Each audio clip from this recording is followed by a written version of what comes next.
Call us back to order, and we're going to start with item 10.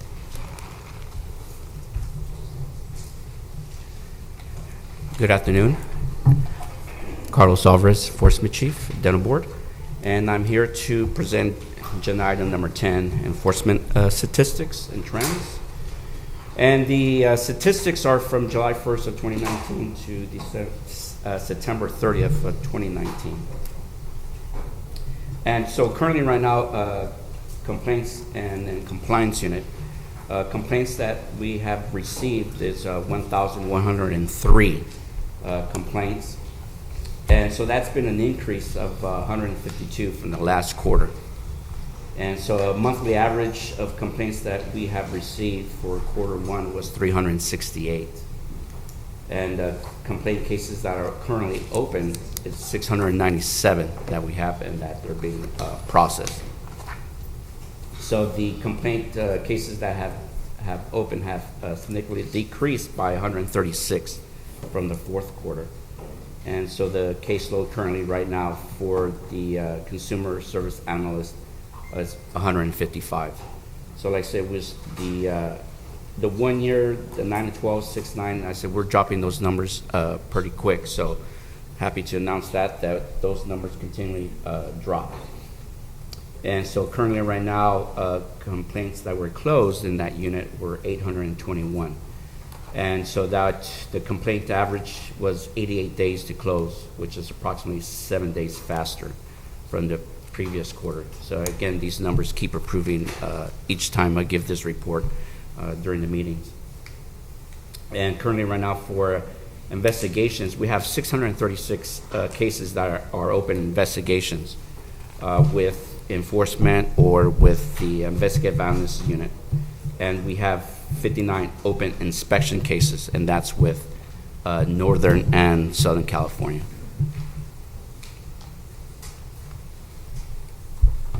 So comparing to the last quarter, there has been 11% increase in open investigations in that unit. And so currently right now, investigations that were closed were 172 cases that were closed. And so the average cases closed per month were 57. And then we had 19 cases that were filed with either the district attorney's office or with the attorney general's office. And so the average number of days to complete the investigation for the first quarter was 541 days.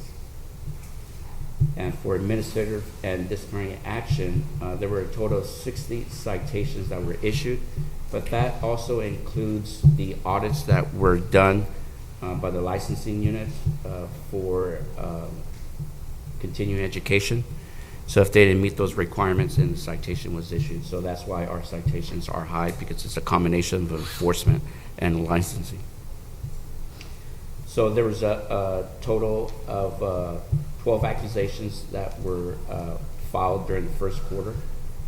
And so we had 16 cases that went to the Attorney General's office, and we had 3 cases that went to the, 16 went to the Attorney General's office and 3 that went to the District Attorney's office, which gives us a total of 19 cases that were referred out. So currently right now we have 215 open probation cases. And so we had a 3-month average of disciplinary cases to be completed was 1,302 days. So right now, total number of probationers, we have 168, and we have 47 that are tolling.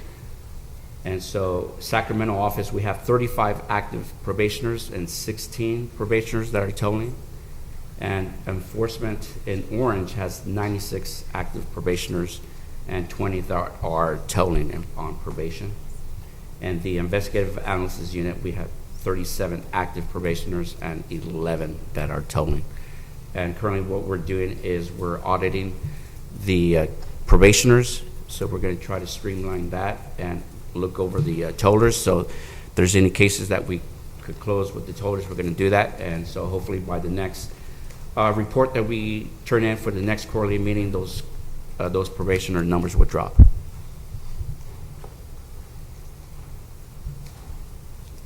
Does anybody have any questions with enforcement?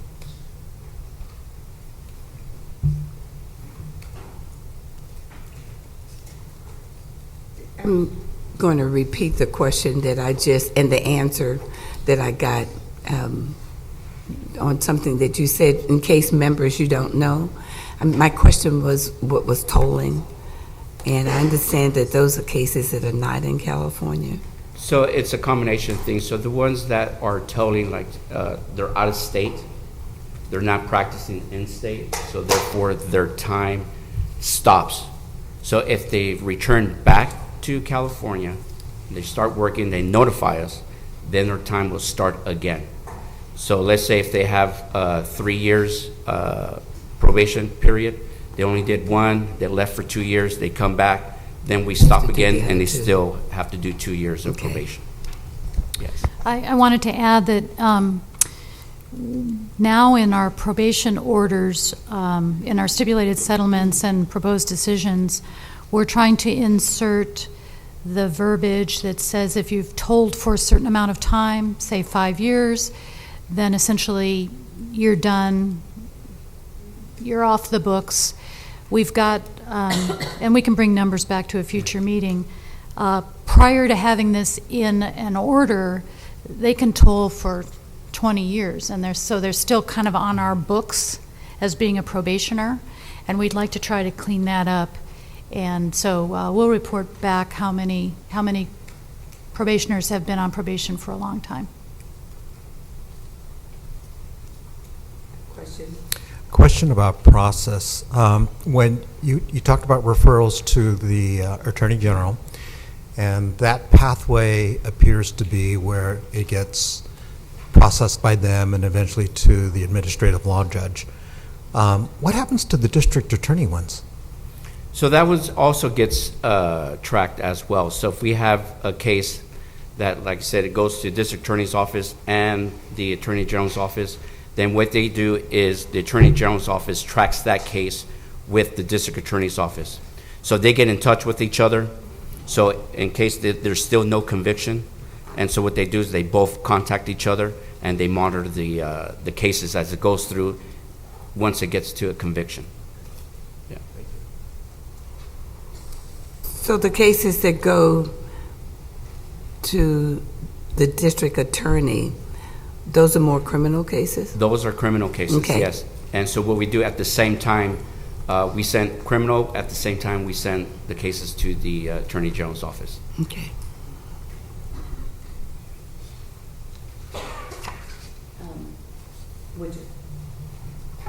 Yeah, just looking at the trends, and you know, there's going to be some fluctuation quarter to quarter, but I was just noticing that our number of accusations for Q1 is down, and you know, it'll need to go back up for us to even do as well as we did last year. And then I see the average days to close has jumped up quite a bit between Q4 of last year and Q1 of this year.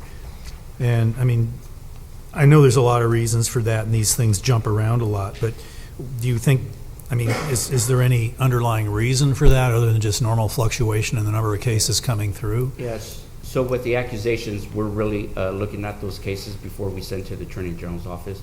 So what we're doing now is we're getting the SMEs, we're looking at their report, we're sitting down with our dental consultants, make sure that we do have all the correct information in there that supports an accusation.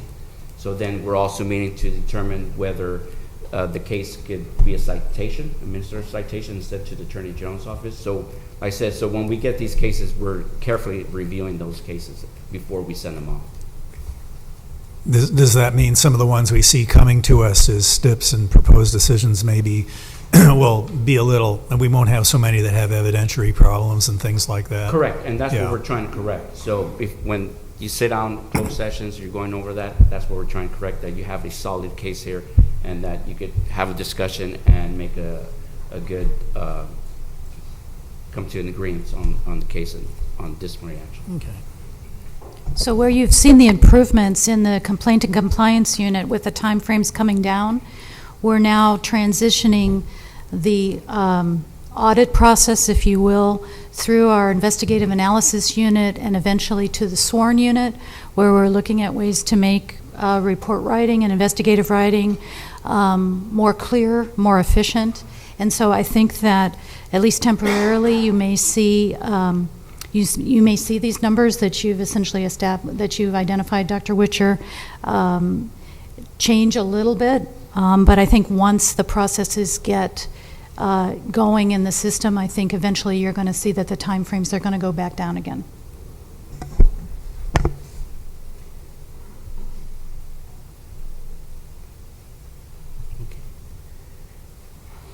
So we'll move to agenda item number 11, diversion.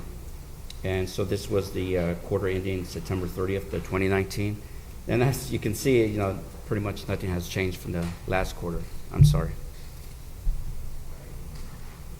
Is there any public comment on item 10 before we move on? Okay. Sorry. So diversion. And so I was saying that this is the quarter ending September 30th, 2019, and as you can see, there hasn't been too much of a change at all with the participants. So in July, we had 2 that were closed, and August, we had 1. So currently, right now, we have 12 active participants since September. And so for right now, I don't have a date. We're waiting on the next date for a diversion meeting. So once we have that date, we'll pass that on, and that'll be on our next quarterly meeting agenda item. I also wanted to comment that I've mentioned this in the past, the diversion contract with the current vendor Maximus expires at the end of the year. So the Department of Consumer Affairs did put out a request for proposals, and I believe we're scheduled to review those proposals this coming week. So we'll see who the vendor is going to be moving forward. So that's why Maximus essentially hasn't scheduled diversion meetings for next year. In the event that they aren't chosen as the vendor, there's going to be a lot of changes to our diversion program. So we'll have a better idea at the February meeting, and we'll be able to report back on that.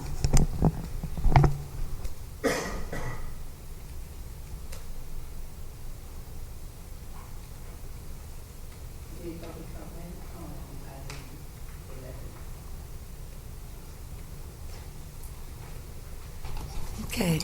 Item 11B, cures. So update on cures and the total number of cures registrants and statistics. So currently right now, the dental board has 34,698 active licensed dentists. And again, unfortunately, we've really been trying to get an active count from the DEA's office to how many licensees are actually have registered with cures, so we don't really have an accurate number, and so this number has pretty much stayed at 24,633. But I have a feeling that that number has dropped, but I can't really produce that. But since the last quarter, there has been 229 new registrants to cures, so we have more licensees that have been registering with cures, so that is the good news. At the end of July, there was 15,232, and then at September, we ended up with 15,385. So like I said, that was 229 new licensees that registered with cures since July.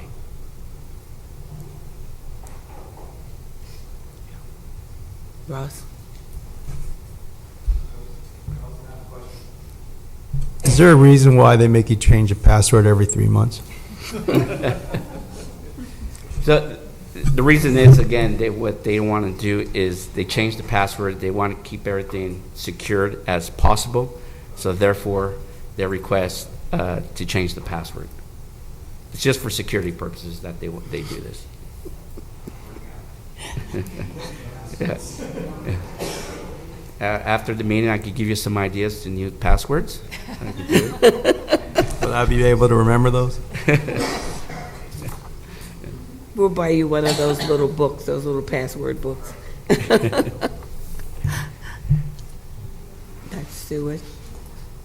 A question for you, Carlos. What can we do to reach that last number of people that are not registered for cures? What steps can we take to meet that need?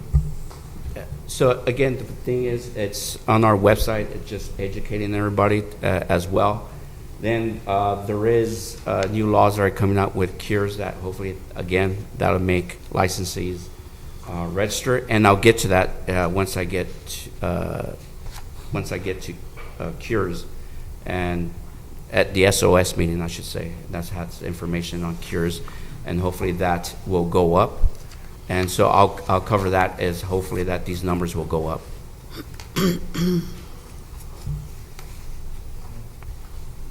Yes. So there's two different numbers here. One is the dental board number of active licensed dentists. The other one is the DEA that are registered or licensed to prescribe. Then we have the gap between those two different numbers. Is there a way of collating where the licensees from the dental board choose not to prescribe? That is something that we have to find out how to track that once we choose not to. Because then it's a better known universe of what we have to go after. Well, I just want to comment, we're not going after anybody. And there is a requirement, but we don't actively search out who's in violation.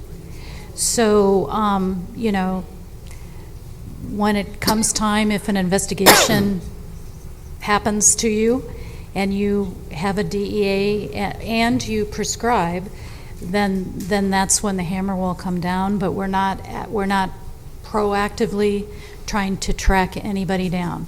It's become part of our inspection. It's become part of our investigation to determine that. I guess the question is, if somebody has a DEA license that they're not using, should they relinquish it? And we don't need to decide that because the law already says what it says. So that's just something for the dentist to be thinking about. If you have a DEA license and you really don't prescribe controlled substances, you might want to think about whether you should continue that. Yeah. Okay. I just have a question on, I know we're all required to have the new prescription pads January 2020, right? Got extended. So is there any timeline for us as far as dentists, as far as eScript, and how that's going to tie in with being on cures? Can they tie that in with the eScript? Because I've had some pharmacies ask me to do things in eScript, and I don't think we're even up with that. We're Yeah. still on Yeah, paper so prescription. I know with pads. the timelines and everything, they allowed it where they were still accepting prescriptions via, a regular prescription pad or by the telephone. And so therefore now, 2020 that's coming, now they're trying to get everybody into eScripts. But I really have to look into that further as far as eScripts. As far as the tie-in with the cures. Correct. I have to Right. look into that I mean, further. if they should be registered with cures if they can use eScript. That's what I'm saying. Yes, Okay. I'm sorry. Yes, they have to be registered in order to use eScripts, yes.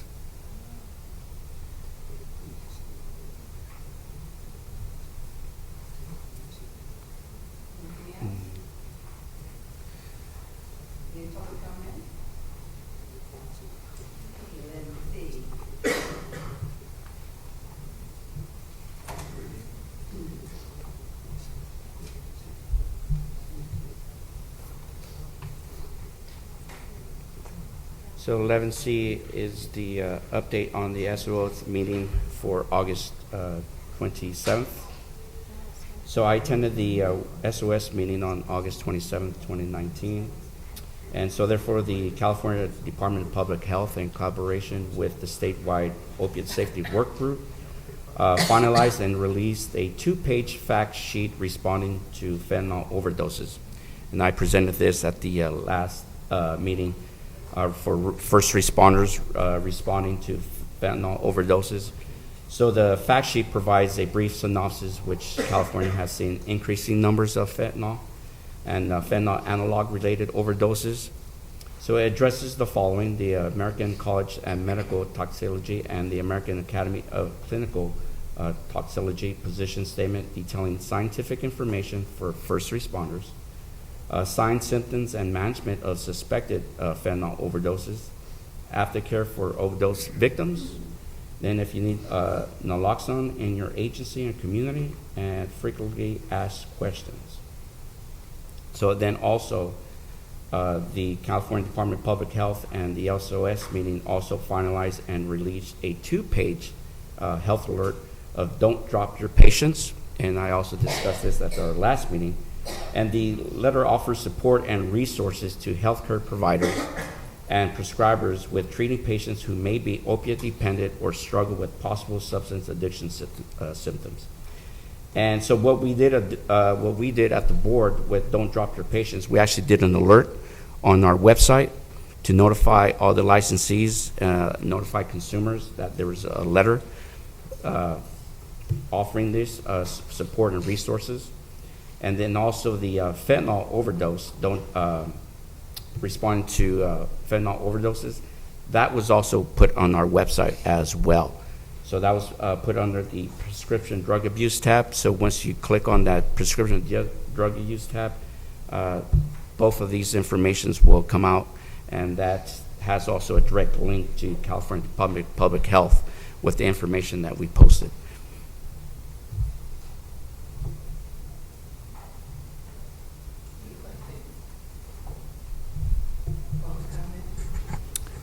Question on fentanyl, a couple of questions on fentanyl. Is there a way of tracking whether the fentanyl is coming from dental sources or of use for abuse? And then the second one is the counterfeit fentanyl.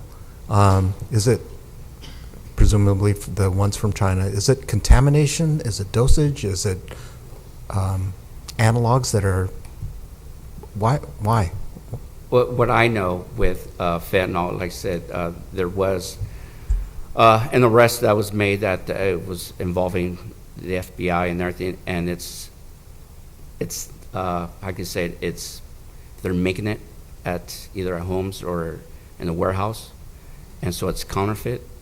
So the doses are very strong because they're not being measured, because it's being sold out in the streets, and so therefore it's. What I know, it doesn't really cover licensees or anything. It's just this product is being manufactured, like I said, in warehouses or in homes and being sold out in the streets. So it's not really tracked as to say where it's coming from.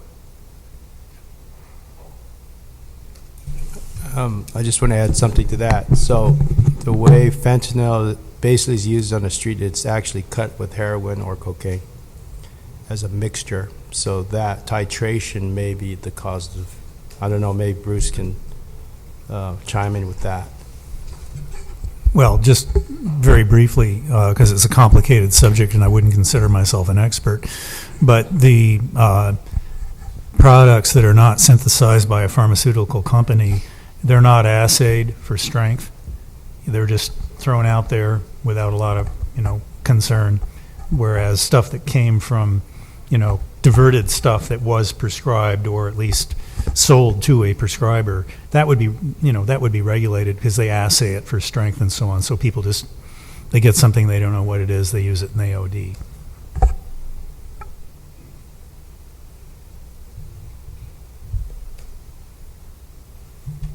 Also, continuing on, International Overdose Awareness Week was August 26th to the 31st. International Awareness Day was August 31st of 2019.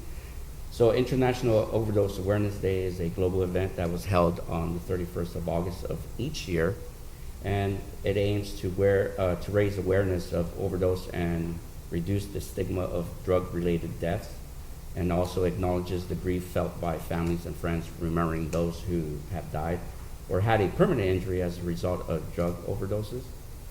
So the International Drug Awareness Day spreads the message that the tragedy of overdose death is preventable, And so what they asked was for people and families to share either a story or share a message and to put that on social media. And so some of the examples that went out to social media that they're trying to share to the public, families, one was, find a proven medication-assisted treatment program, get in the naloxone, talk to your doctor or pharmacist and learn about this life-saving medication. And opiate overdoses deaths are occurring in every California community, and to get involved with local opiate safety coalition. So that's what drug awareness does. So this was all over the country. It was international where they're trying to send this message. So this epidemic, like I say, has made it across the nation and across other countries as well that are suffering from this epidemic. And so we also covered the substance use trends among the youths aged 12 to 17 as well.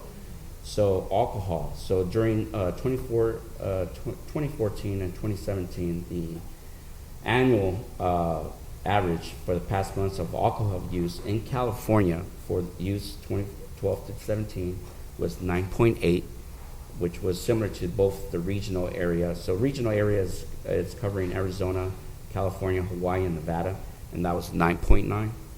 And so the national average for alcohol use was 10.1.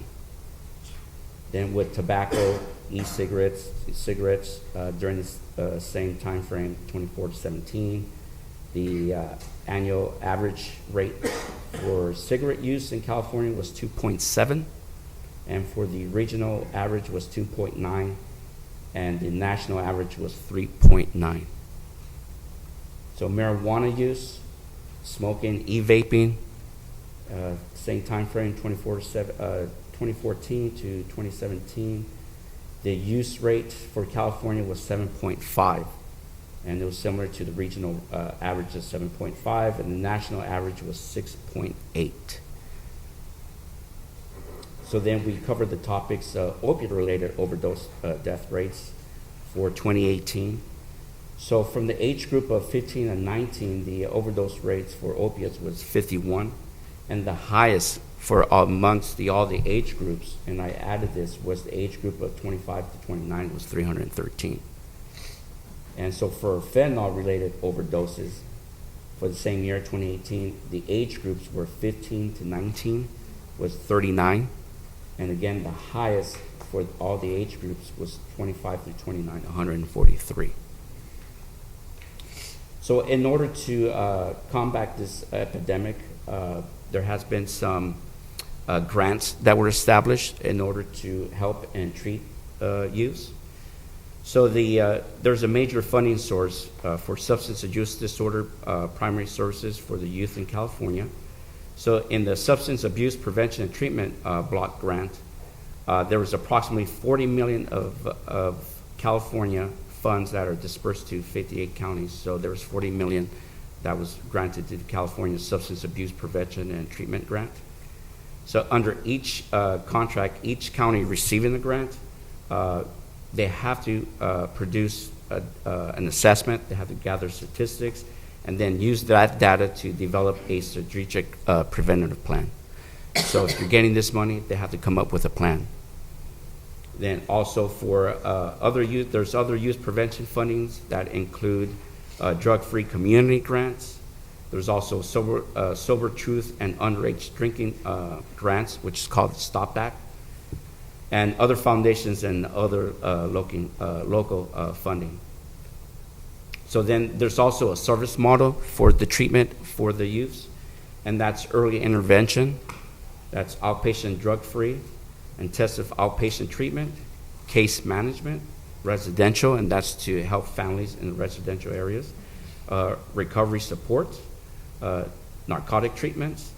Then there's also now youth beds. So there's 21 Department of Social Services licensed group homes in 11 counties that have beds now for use for live-in treatment programs. So there's 82 beds for girls, there's 74 beds for boys, and there's 27 beds for co-eds now. So with this also, the Department of Healthcare Services received a $5.8 million 5-year grant from the Substance Abuse and Mental Health Services.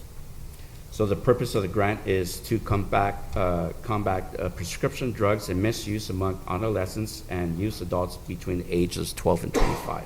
So it's being answered there, so there's grants being distributed for that.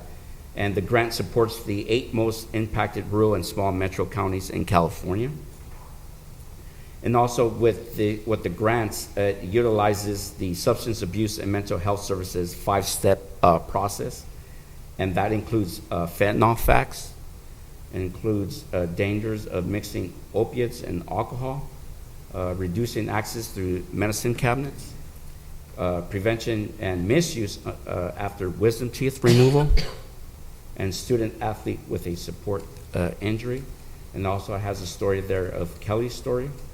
So I looked that up, and there's numerous Kelly stories, so I can't really discuss which one was related to the 5-step process, but there's many stories out there for Kelly stories. And also, the County of Tuolumne has a new website, and so they did a data research. So for that county in 2017, they had 61,842 opiate prescriptions written. The population for that county is 54,000. So therefore, that caused for them to do a website. So on that website, they have safe prescribing, they have prevention overdose, safety at home, and getting help. So they noticed that there was an issue, and what they did is they started a website in that county in order to address this. And so therefore, you're able to find all this information on their website on www.rxsafetuolumne.org. So then we also had a meeting on November 5th as well, and I think we have flyers for that as well.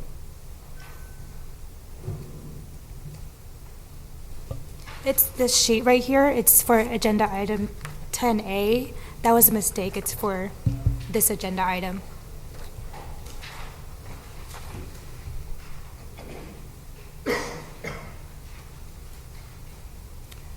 So for the November 5th meeting, so the California Department of Public Health, in collaboration with the statewide opiate safety work group, Maternal and Neonatal Task Force announced the release of core principles for maternal neonatal care. And also I presented this at our last meeting. And so therefore they introduced this, and you have the flyer in front of you. So the purpose of these principles is to provide guidance for organizations and agencies currently providing care to mothers and babies. So these principles are evidence-based best practices that provide guidance around the following. It's prevention of opiate dependency and addiction, treatment for mom and baby, and support to promote the mother-baby dyad. So these guidelines are available on the SOS Workgroup meeting webpage under action notices. And so when we were discussing cures, so we also discussed cures on AB 528, which was signed by the governor on October 9th of 2019. So AB 528 requires beginning January 1st of 2021 as reporting Schedule 5 prescription dispensation of prescriptions information to DOJ. So now you have to report that, the prescription Schedule 5s to DOJ now. And also reporting the dispensation of information as soon as reasonable, but not more than 1 working day after the date of a controlled substance is released to the patient or to the patient's representative. So now once you prescribe this, you have to get this information quickly out to the Department of Justice now. And also AB 528 authorizes beginning July 1st of 2021 to delegate access to cures for patient reports under the practitioner's care. So that gives a licensee to delegate someone at the office to obtain patient information under the cures for, they say, so if a patient requests patient activity for their child, then the licensee can delegate someone in that office. But currently, we're having meetings with Department of Justice and also collaboration with DCA, with other boards and bureaus, to discuss how that's going to be done, who's the authority to delegate, how many you can delegate, and then do they have to fill out an application? The ones who are going to be delegated, they have to have an application, so we can track that as well as who's running these reports as well. So that's the discussion that we're having with the Department of Justice. And also, licensed physicians and surgeons who do not hold a DEA registration can now access cures for patient reports. So now answering the question, so that the registrations might start going up now that they're offering that you don't have to have a DEA license. So now any licensed physician can go in and check patient activity reports now. So we also had partner updates. So we had a partner updates from California Department of Public Health, Office of AIDS and Harm Reduction Unit. And so primarily, that unit addresses opiate and other health issues for people who use drugs. And much of the work focuses on the expansion of syringe services programs. So with that, the California Budget Act of 2019 included $15.2 million in funding for syringe services programs to be spent over the 4 years to support services to substance use disorders treatment programs. So these funds will help to address the most syringe services programs are under-resourced. And also they did a study between 2015 and 2017, California syringe services programs have increased. So this is going to help this new fund or budget of $15 million for syringe services is going to improve those numbers as well. And so hopefully we could raise that 50% mark to hopefully 100%. So also on September the 16th of 2019, the California Department of Public Health Office of AIDS has added both nasal spray and injectable forms of naloxone to the AIDS Drug Assistance Program that provides free FDA approval medications to eligible California residents living with HIV. And also the California Society of Addiction published this year their prescribers guidelines, which could be found on csamasam.org. And so their guidelines primarily focuses on opioids, but touches on other drugs as well. So our next meeting is for SOS is for Tuesday, February 25th, 2020.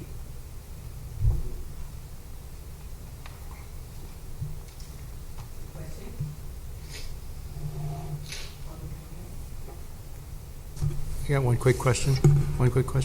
So if somebody wanted to get Narcan and they weren't trained to use it, isn't Narcan basically a prescription?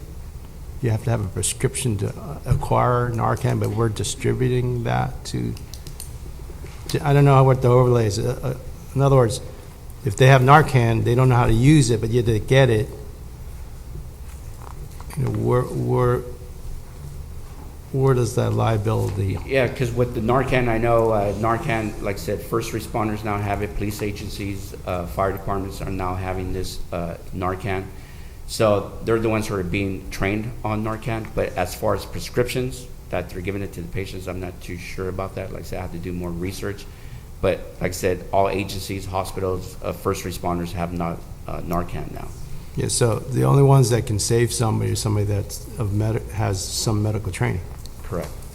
So even though we put this out in the market where there's more Narcan in the workplace, anywhere else, for that matter, there needs to be some type of training with that.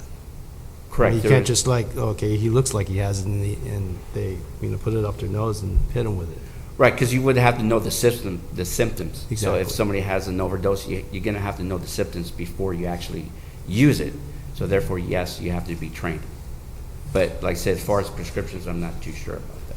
And the second question is, I know this is all state-run. Are there any private, like drug companies or companies that are donating to the cause here? Yeah, that I don't know. I have to do research on that. I don't know about any private companies.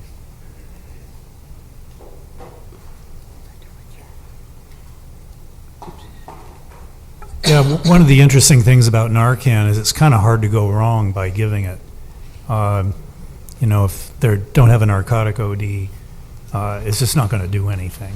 It doesn't have any adverse effects. The only way is if you gave somebody too much and you might put them into withdrawal, but if they're about to die, I think it's better to err on the side of giving it. The other thing is pretty easy to give, and I think most of the substance abusers know about it and probably know how to give it, because if a friend gets into trouble, they're going to be prepared to deal with it.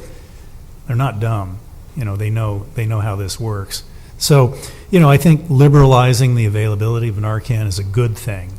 And, much like clean needle programs and stuff like that, it's kind of counterintuitive. You'd think you're maybe fostering those practices, but the fact is the downside of not doing it is so much worse.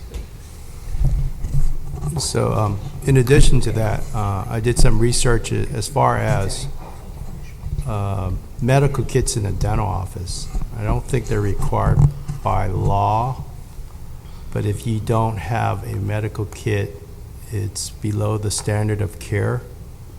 And within those medical kits that you can purchase, where they have a self-replenishing yearly kind of a contract with them, they do replenish it for you so it doesn't go out of date. But as far as my knowledge, it's not required of any dental office to have this kit, but if they're caught without the kit, it is below the standard of care. So that's something that maybe should be addressed in the future agenda.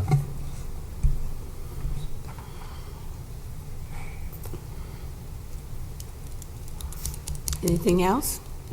Any public comment? Thank you. Thank you. Item number 12 is a report on the meeting of the American Association of Dental Boards in Las Vegas. Thank you. The American Association of Dental Boards held its 136th annual meeting in Las Vegas, Nevada last month on October 19 to 21.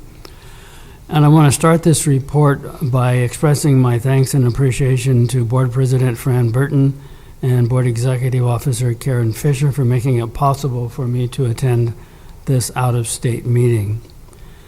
For those of you that might not be aware, the American Association of Dental Boards was founded in Washington, D.C. in 1896.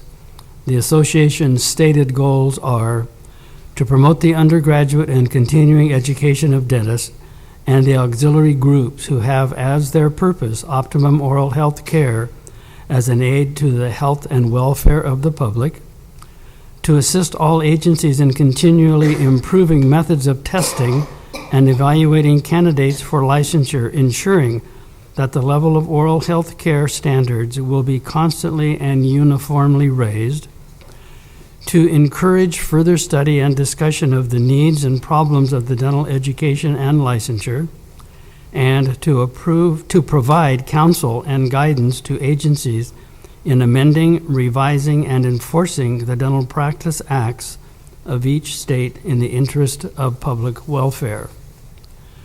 There was a total of 186 pre-registered attendees for the meeting, with an on-site registration making up a total of approximately 250 attendees, with representatives from 23 of the 53 licensing boards and the 5 regional clinical testing agencies. The start-off presentation was by Dr. Denise Stewart, who is currently the Chief Policy Officer for the American Dental Education Association. Her presentation was an update on ADEA's development of the Compendium of Clinical Competency Assessments, which is patterned after the California Curriculum Integrated Portfolio Examination process, eliminating the use of single-encounter procedure-based examinations on patients as part of the licensure examination process has been an ADEA policy since 2011, and the compendium is expected to be implemented on a trial basis in late 2019 or early 2020. Dr. Stewart encouraged dental boards to consider the implementation of increased methods of licensure portability, especially in light of recent concerns raised by the Federal Trade Commission against restrictions on professional licensure on anti-competitive grounds. Mr. Cliff Christineau, a trained dental hygienist and a member of the Montana Board of Dentistry, provided information regarding the regulation of denturists in the United States. The first legislative act to recognize the profession of denturism in North America was in Canada in 1961. At the present time, it is estimated that 98% of all dentures made in Canada are from denturists. In the United States, denturists are currently legal and regulated in 6 states, and 7 additional states are currently seeking regulation. This was an obviously controversial issue, as many spoke against the use of non-dentist trained providers for the construction and delivery of removable prostheses. A panel of 4 attorneys provided information regarding the multi-district litigation that is currently before Judge Dan Polster in the federal court in Cleveland.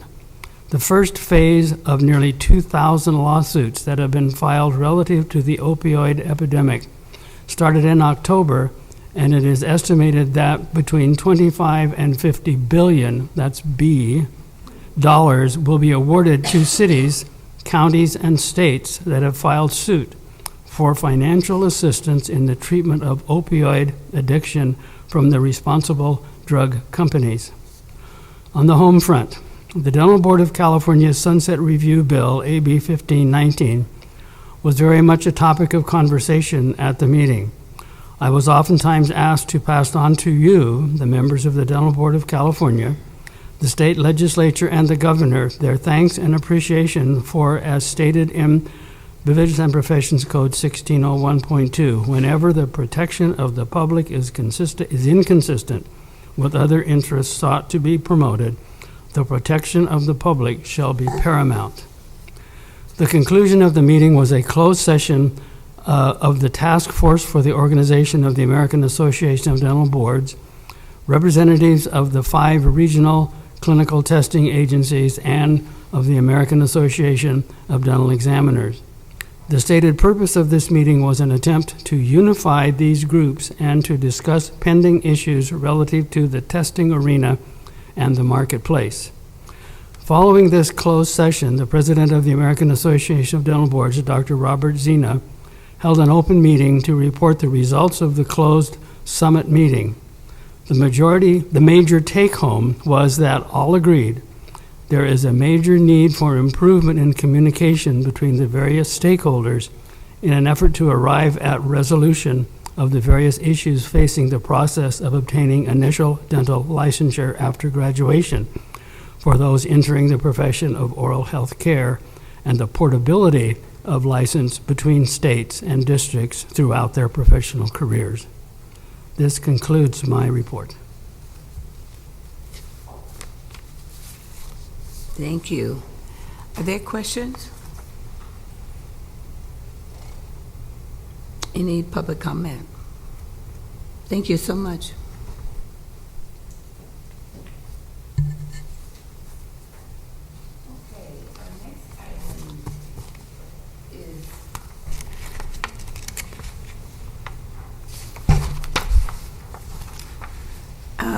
Item 13, discussion and possible action regarding requiring licensees to complete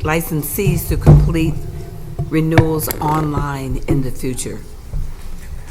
Hi, good afternoon. I'm Jessica Only with the Dental Licensing Unit. And I wanted to bring up a couple of items before the board made a decision on this agenda item. What the board is proposing to do is, staff is proposing to do is convert to an all online renewal. Several years ago, before we went on to the Breeze system, only dentists could renew their license online. Since we've gone to Breeze, all license types can renew online. That includes licenses, permits, We ran some numbers, and looking at the last week of October, there were a total of 735 renewals that were submitted. 81% of those were done online. Out of the 81%, there was a 7% deficiency.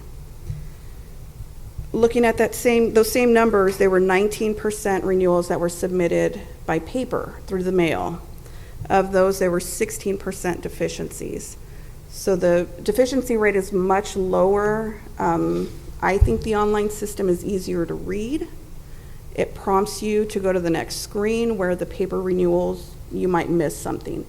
You miss that one box, it puts a stop to the entire renewal.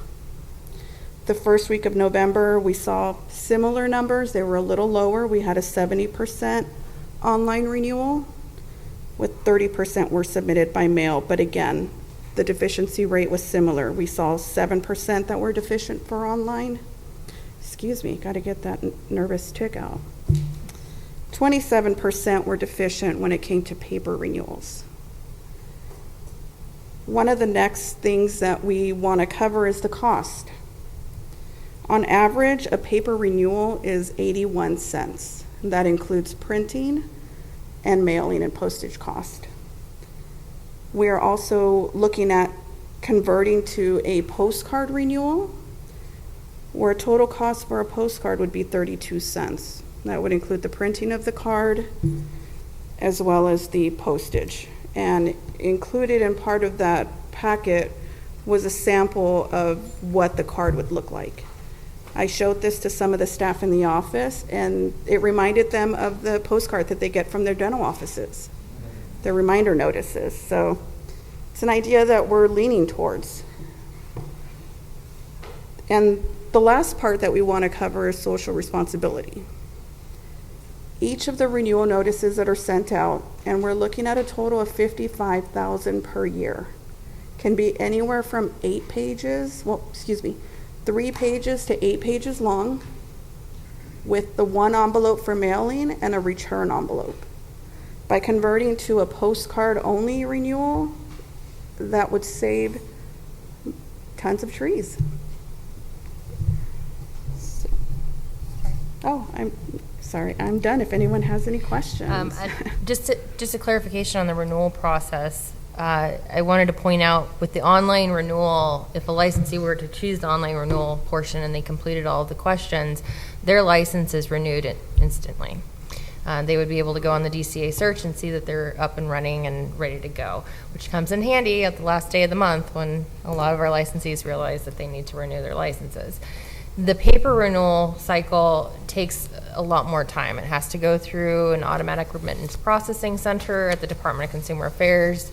Payment has to be cashiered and processed, and then the renewals are sent back to our office for processing, and that can take anywhere from 3 to 4 weeks. 4 to 6 4 to 6 weeks.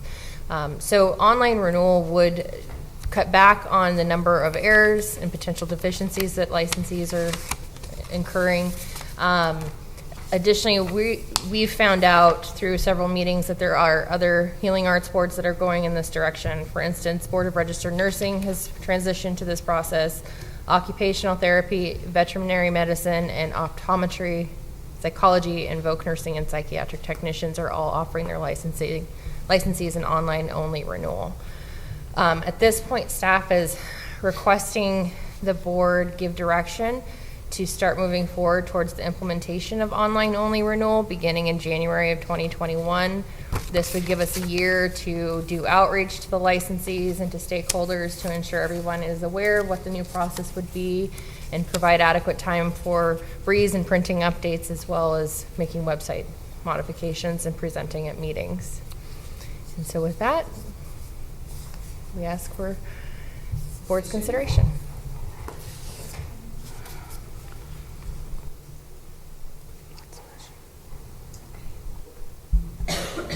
Two comments. Comment number one, in cost accounting, it's not just the production of the paper and production of the postcard or sending it. It's the human cost. Every time a human hand touches it, that adds cost to it. So in cost accounting, that wasn't mentioned in the equation in there. So when you talked about, Sarah, when you talked about all the different agencies, every time a human hand touches it, there are more costs added to it. So that's the first thing. The second thing is just more observation. You can go into Safeway and get your driver license at a kiosk renewed.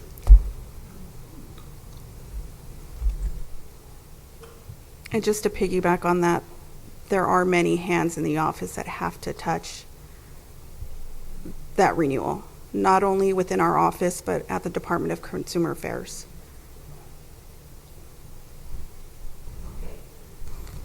Yes, I had a question. I just renewed my license online. It was very, very easy. Thank you so much for that. But I could not renew my fictitious business name online. I don't know if I looked in the wrong place. I didn't know how to do it, so I actually just printed out a full new application because I couldn't find that area. I don't know if it's set up or you're working on it. What can you tell me about that? We are going to be working with the Breeze unit to try to make that easier. We've noticed that some of those renewals it's a little trickier to link that permit to your account, but that's why we're asking for so much lead time, because we want to be able to work those things out so that you can. I still don't have it. Is it set up? Is that going to be set up in the future? Is it not set up? I couldn't find it. Actually, it is available now. No. And by calling the office, one of our staff can actually help to link your permit to your account. I can actually help you with that. We will call you on Monday. One of the things that a lot of the staff do is, if someone needs help setting up their account and working and walking through that renewal process, we'll take that time and do it with you. No, it was very, very easy for the license. Just the fictitious business name was the issue. Thank you.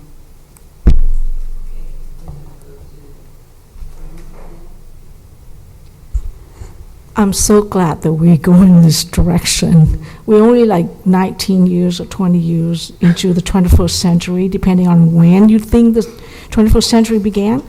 And so this is just the right thing to do. I'm in total support of doing this. We are already behind, the other boards. And let's show people that Dental Board of California is now really technologically, savvy, so thank you for doing this.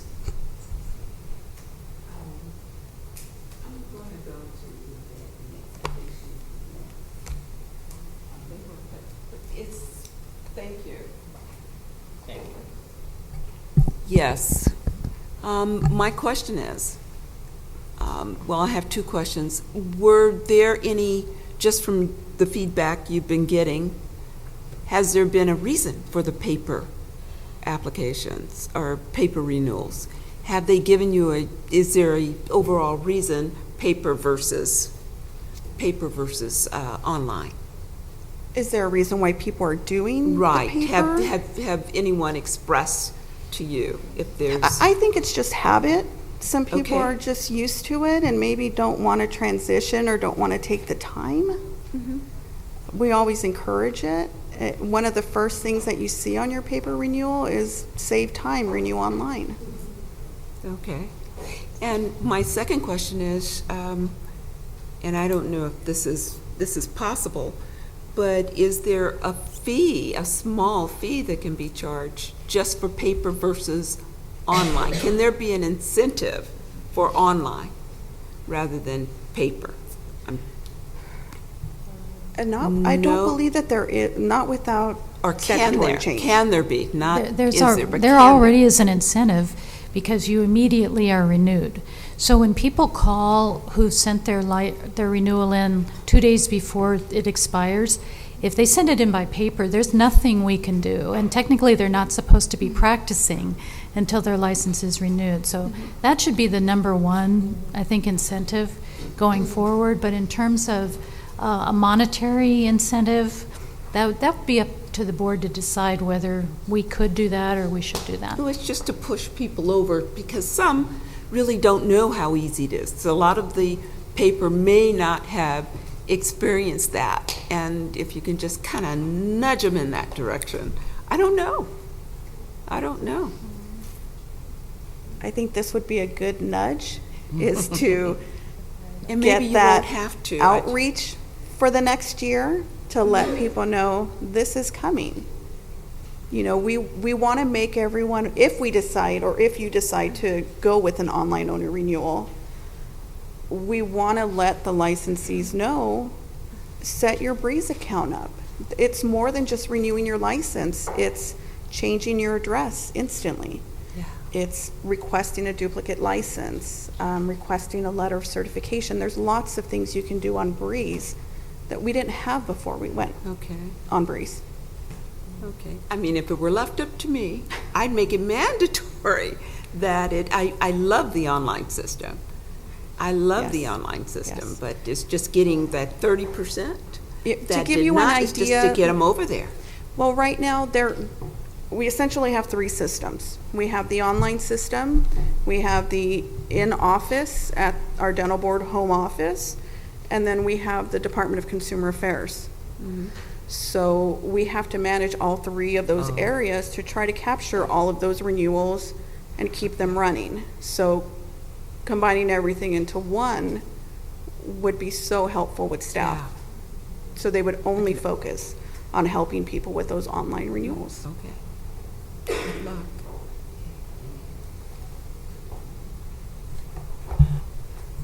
I just want to state that I'm 200+% in favor of going in the electronic communication system.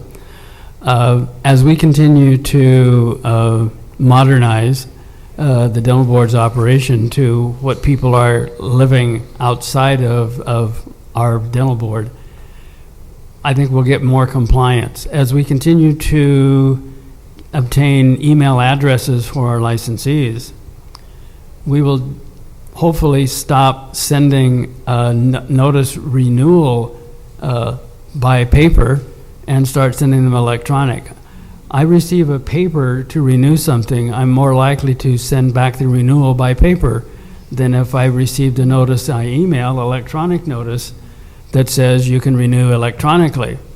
So if we can move away from communicating by paper, we can get our licensees to communicate electronically, the more we communicate electronically. And also, I just want to echo Dr. Chan's comment regarding the cost of processing renewal or applications. You have to take into consideration what it costs to pay the staff that are managing it. And it's much more than the paper and the postage and so forth. If we send out renewal notices by email with a read receipt required, we would have proof that they received that notice. Yes. Right. So let's move in that direction. Sorry. So we have a year to do outreach and education. So I think that's plenty of time, number one. Number two is that you only need to educate and reach out to the 35% of the licensees, because 65% have done this. Right. January 1st was not set in stone. That was just to give us time, Both. not only for outreach, but also to update the Breeze system. There's a lot behind the scenes that we'll have to do to get this up and running. But we hope that we can get that done. In the future, I'm not quite sure about the software they use right now, but in the future, is it possible that when you come to the renew, and then the software automatically send out the renew notice to the members through the email? Then that could save a lot of time. Just like in dental office right now, when we have sent out the 6-month recall, automatically will come up with a list, and then we can send out the notice to the patients. So they can save a lot of manpower in the future. So I think that's what we'll work towards in the future, doing the email, the electronic notifications. But at this point, we still would need to send out some sort of a paper notification, which would be this postcard to direct them to the online renewal. We're not set up currently with Breeze or our systems. We work very much in tandem with Department of Consumer Affairs and the support of our IT and our technology moving forward. So I know that that's something that all of the boards are potentially looking forward to in the future as well. One more suggestion, just in the future, sometimes when we send an email, some people's email can be hacked. So always have a backup email, ask for a backup email from the members. Yeah, thank you. And not only that, but junk mail. Sometimes our emails don't reach everyone. For Risk of cutting people short, we are going to have one last comment, and then we really need to get into closed session.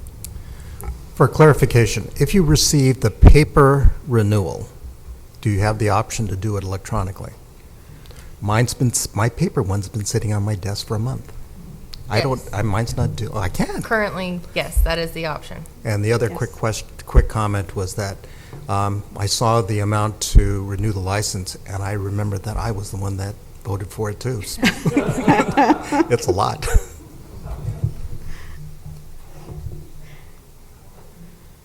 It is a lot. Okay, thank you, everyone. I see that your request is that we consider directing staff to implement online. I think I'm hearing a lot of yeses. I don't know that we need to have a formal vote unless someone feels otherwise. So you've been directed. Thank you. Thank you very much. Thank you. Okay, at this point, we are going to recess for the public until tomorrow morning at 9 a.m. Same place. And we're going to go into closed session. Thank you. Before you guys leave,